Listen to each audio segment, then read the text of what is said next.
جی علی بھائی، question number 6 ہے سید نوید بھائی کا، جے پور انڈیا سے۔ وہ پوچھ رہے ہیں کہ اگر سجدوں کے درمیان رفع الیدین منسوخ نہیں ہوا تو مالک بن حویرث رضی اللہ تعالیٰ عنہ نے کیوں نہیں کیے؟ نوید بھائی، جس طرح کی تحقیق میں آپ پڑھے ہوئے نا، تو آپ کو عمر نو بھی مل جائے نا، آپ کو کچھ نہیں ملنا دین میں سے۔ یہ جو آپ جس طرح بال کی کھال اتار رہے ہیں نا، اس لیول پہ اترنے کی ضرورت نہیں۔ رفع الیدین کا مقدمہ بالکل ون سائیڈڈ ہے۔ اس لیے میں آپ کے سوال اور بحثیں ساری سن رہا تھا۔ آپ کو زیادہ شوق ہے میرے بھائی، ٹکٹ کٹوائیں، پاکستان آ جائیں انشاءاللہ، یہاں آپ کا رہائش کا خرچہ بھی ہم کریں گے، اپنے سارے سوال لیں۔ اس طرح اگر آپ باریکیاں نکالیں گے میرے بھائی، اس کا کوئی اینڈ رزلٹ نہیں ہے۔ رفع الیدین پہ مقدمہ بالکل واضح ہے۔ آپ نے جو بات کی کہ مالک بن حویرث والی حدیث میں رفع الیدین کا ذکر سجدوں میں نہیں ہے، تو ایک تو آپ نے غلط بیانی کی، آپ نے دو حدیثوں کو مکس کر دیا۔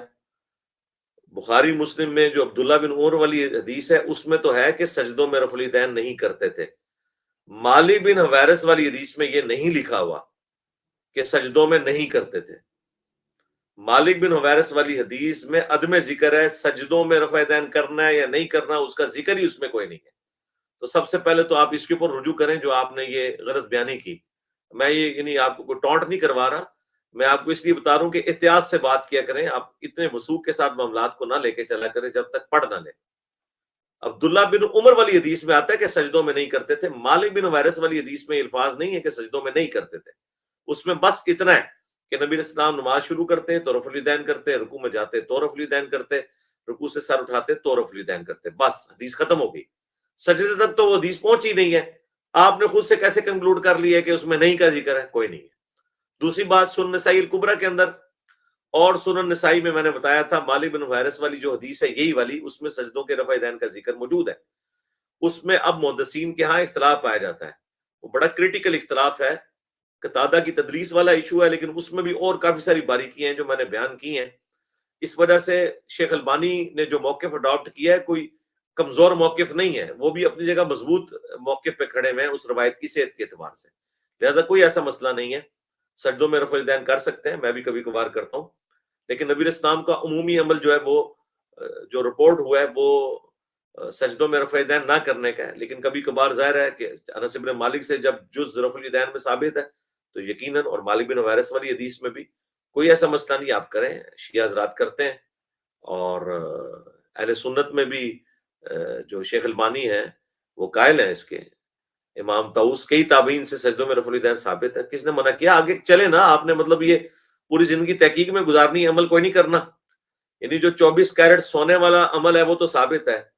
آپ سے کاؤنٹر کوسچن کیا بلال بھائی نے کہ بھائی آپ کس طریقے پہ نماز پڑھ رہے ہیں، تو آپ کہہ رہے ہیں میری تحقیق مکمل نہیں ہوئی ہے۔ مجھے بتائیں جس لولے لنگڑے طریقے پہ آپ اس وقت نماز پڑھ رہے ہیں، اس پہ آپ نے کوئی تحقیق کی ہوئی ہے جو آپ اس طریقے پہ چل رہے ہیں؟ صرف اس وجہ سے کہ آپ کے ماں باپ اس فرقے میں پیدا ہوئے ہیں، وہ تو آپ قادیانیوں کے گھر پیدا ہوتے تو آپ کہتے ہیں جی میں اپنے حصے کو تو میں ٹھیک مان کے چل رہا ہوں، باقیوں پہ تحقیق کر رہا ہوں۔ تو آپ اپنے اوپر تحقیق کریں نا کہ وہ تو ثابت ہی کوئی نہیں ہے۔ ایک روایت ہے ابن مسعود والی، وہ بھی کمزور ہے۔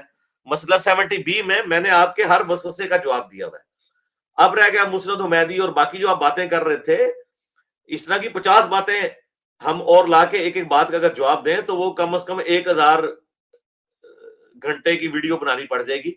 ان پرنسپل میں نے جو مسئلہ 70B میں ان ساری چیزوں کو کور کیا ہے، اور اس میں نے ایک کتاب کا تعارف کروایا تھا کہ اگر آپ کو بہت باریکیوں میں جانا ہے تو اس کے لیے میں نے ایک کتاب کا تعارف کروایا تھا، نور العینین، شیخ زبیر علی زئی صاحب رحمہ اللہ کی کتاب ہے۔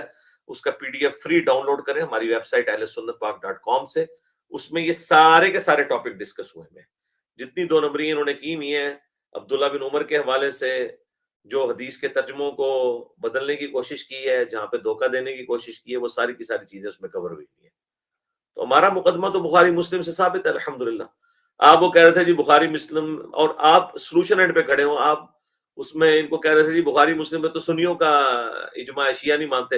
میرے بھائی شیعہ کے ماننے نہ ماننے سے فرق نہیں پڑتا، اس کی وجہ یہ ہے کہ شیعہ تو رفع الیدین کرتے ہیں، تو شیعہ کی تو آپ بات ہی نہ کریں، شیعہ تو رفع الیدین کرتے ہیں۔ مصیبت تو اہل سنت کو پڑی ہوئی ہے، جو دنیا میں 70% سنی جو ہیں وہ بخاری مسلم کو مان کے بھی رفع الیدین نہیں کر رہے ہیں، صرف اس وجہ سے کہ ایک فرقے کی نظر جو تلوار کے زور پر قاضی ابو یوسف کے ذریعے سلطنت عباسیہ کے ذریعے پوری دنیا میں فقہ پھیلا دی گئی ہے، اس کی وجہ سے سارا کچھ یہ مسئلہ خراب ہوا ہے۔ حدیث کی تو ساری کتابیں بالکل ون سائڈڈ مقدمہ پیش کر رہی ہیں. جی نیکسٹ. نبی کریم صلی اللہ علیہ وسلم نے فرمایا، میرا پیغام لوگوں کو پہنچاؤ، اگرچہ ایک ہی آیت کیوں نہ ہو.